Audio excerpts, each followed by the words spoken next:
मैं तुम्हें बेटी नहीं बहू जैसा प्यार करूंगी। कहानी कुछ ऐसी है। संगीता, मैं तुम्हें यह नहीं कहूंगी कि मैं तुम्हें बहू नहीं बेटी ही मानूंगी। बेटी बेटी होती है और बहू बहू होती है। मैं तुम्हें बेटी जैसा प्यार नहीं दूंगी, मैं तुम्हें बहू जैसा प्यार ही दूंगी। रह रहकर होने वाली सास के ये शब्द मेरे दिमाग में हथौड़े की तरह वार कर रहे थे। आज मुझे देखने मनोज के साथ उसके मम्मी पापा और दीदी जीजा जी आए थे। मनोज और मैं दोनों ही इंजीनियर हैं। मनोज की जॉब मुंबई में थी और मेरी बेंगलुरु में। मनोज मेरी बुआ जी के दूर के रिश्ते में कोई लगते थे।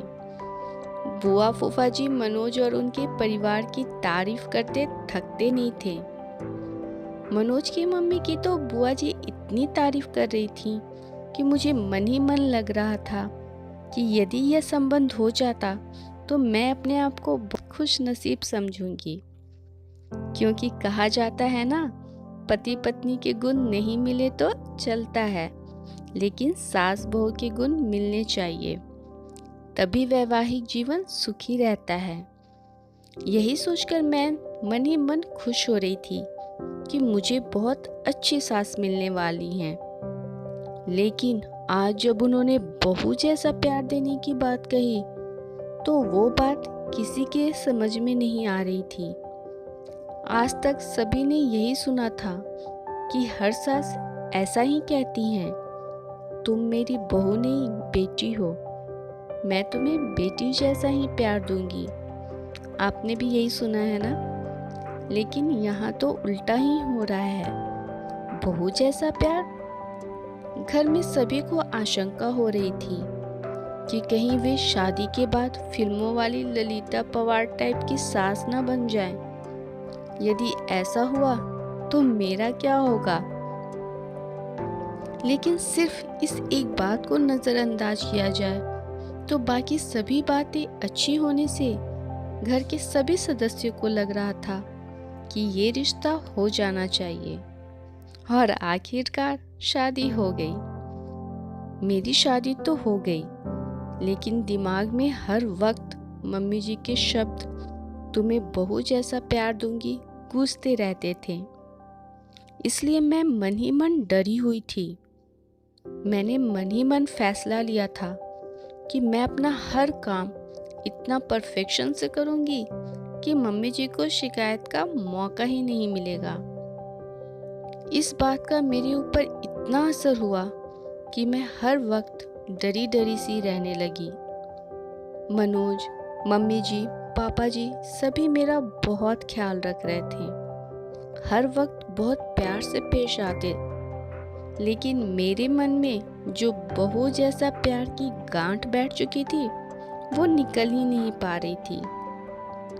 शादी के 8-10 दिनों बाद की बात है। मैं चाय बनाने के लिए दूध निकालने गई तो ना जाने कैसे मेरे हाथ से दूध का पतीला छूट गया और सारा दूध फर्श पर गिर गया। मैं इतनी ज़्यादा डर गई कि पूछो ही मत। कहाँ तो मैं सोच रही थी कि मैं हर काम पूरे परफेक्शन से करूँगी, और कहाँ ये दूध। सभी लोग चाय का इंतजार कर रहे थे। मम्मी जी ने बाहर से ही आवाज लगाई, संगीता क्या हुआ? मैं तो इतनी ज़्यादा डर गई थी कि मेरे मुंह से आवाज ही नहीं निकली। तब मम्मी जी खुद किचन में आई। मम्मी जी को सामने देख मैं डर के मारे कांपने लगी। मम्मी जी मेरे पास आई और बोली, कोई बात नहीं संगीता, तुम इतनी डर क्यों रही हो? तुमने कोई जानबूझकर थोड़ी ही गिराया है दूध, हो जाता है कभी कभी, कोई बात नहीं, तुम रिलैक्स हो जाओ। मैंने मन में सोचा, मैं फिजूल ही डर रही थी।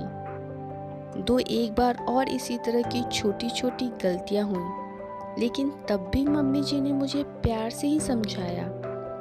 4-5 महीने के बाद की बात है। सभी को पालक पनीर की सब्जी बहुत पसंद थी। आज रविवार की सभी की छुट्टी होने से पालक पनीर की सब्जी बनाने का तय हुआ। सब लोग खाना खाने बैठे तो जैसे ही इन्होंने पहला कौर मुंह में लिया तो बहुत बुरा मुंह बनाया और एक घूंट पानी पीकर बोले, क्या सब्जी में नमक डाला है कि नमक में सब्जी डाली है? मुझे काटो तो खून नहीं। हे भगवान, अब जरूर मम्मी जी अपना बहू वाला प्यार दिखाएंगी। कहेंगी कि तेरी मम्मी ने यही सिखाया क्या? पढ़ लिख कर नौकरी कर रही है, इसका ये मतलब नहीं कि तुम्हें सब्जी बनाना भी नहीं आना चाहिए। तुम्हारी माँ ने तो कहा था कि मेरी बेटी को सब आता है, फिर ये क्या है? मैं ये सब सोच ही रही थी कि इतने में मम्मी जी ने मुझे जोर से झंझोरा।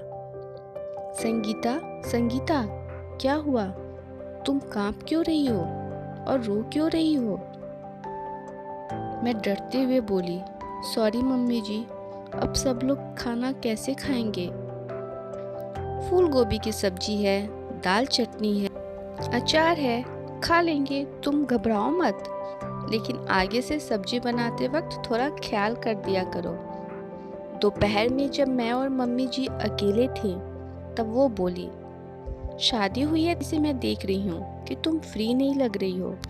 ऐसा लगता है कि कहीं खोई खोई सी, डरी डरी सी लगती हो। क्या बात है? यदि तुम मुझे नहीं बताओगी तो हम समस्या का निदान कैसे कर पाएंगे? तुम मुझसे अपने मन की हर बात कर सकती हो। उनके इतने प्रेम से बोलने पर मैं अपने आप को रोक नहीं पाई और रोने लगी। उन्होंने मुझे बाहों में भर लिया। अब बता, क्या बात है? मम्मी जी, जब आप मुझे देखने आई थी तो आपने कहा था ना कि आप मुझे बेटी जैसा नहीं, बहू जैसा प्यार करेंगी। हाँ, कहा तो था। बहू जैसा भी कोई प्यार होता है क्या? बहू की छोटी सी छोटी गलती पर भी उसे इतना प्रताड़ित किया जाता है कि मानो उससे बहुत बड़ा गुनाह हो गया हो। इसलिए मुझे लगा कि आप मेरी छोटी सी छोटी गलती पर भी महाभारत रचेंगी, इनको मेरे खिलाफ भड़काएंगी। इसी सोच के चलते मैं हर वक्त डरते रहती हूँ कि मुझसे कोई गलती नहीं होनी चाहिए। सच बताऊं तो आज तक मुझसे जो भी गलतियाँ हुई हैं वो इसी घबराहट के चलते हुई। लेकिन मेरी एक बात समझ में नहीं आई, बहू जैसा प्यार करूंगी ऐसा कहने पर भी आपने आज तक अपना सासूपना नहीं दिखाया और मुझे डांटा भी नहीं। फिर आपने ऐसा क्यों कहा था कि आप बहू जैसा प्यार करेंगी? अरे पगली, मुझे नहीं पता था कि तू मेरी सीधी सी बात को इतना दिल पर लगा लेगी। एक बात बता, क्या कभी तूने किसी माँ को अपनी बेटी से यह कहते सुना है कि वो उसे बहू जैसा प्यार करेगी? नहीं ना। जब हम बेटी को बहू जैसा प्यार नहीं करते तो बहू को बेटी जैसा प्यार क्यों करते हैं? इसका तो यही मतलब हुआ ना कि हम बेटी को ज़्यादा महत्व देते हैं, बेटी को ज़्यादा प्यार करते हैं। इसलिए बहू से कहते हैं कि तुझे बेटी बनाएंगे, तुझे बेटी जैसा प्यार देंगे। पर मेरी नज़र में जिस तरह बेटी का अपना एक अलग अस्तित्व है, बहू का भी अपना एक अलग अस्तित्व है। मैं बहू को बेटी से किसी भी मामले में कम नहीं समझती। इसलिए मैंने कहा था कि मैं तुम्हें बेटी जैसा नहीं, बहू जैसा प्यार दूंगी। मुझे क्या पता था कि तू इसका गलत मतलब लगा के वह बात दिल को लगा लेगी।